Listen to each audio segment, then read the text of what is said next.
Senin gönlünü değdim bilirsin iken bağışla. Gözde yaş könü suratını seyredimde. İnanım tükenlikte, yüreğim erinlikte.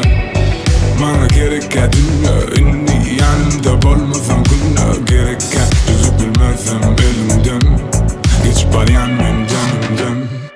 Kim bilir bana cevabını yüzümden okumalı ya da koy görmeli. O hayatlarımızdan kıyın daşta olsam yok. Senin bana yakın lekin meyle bana hem de özüne. Biliyem uyanık yaş senin gözünden. Hala ya da hala mı duydun yan. Erkelik bilim ağında iyidir var yan.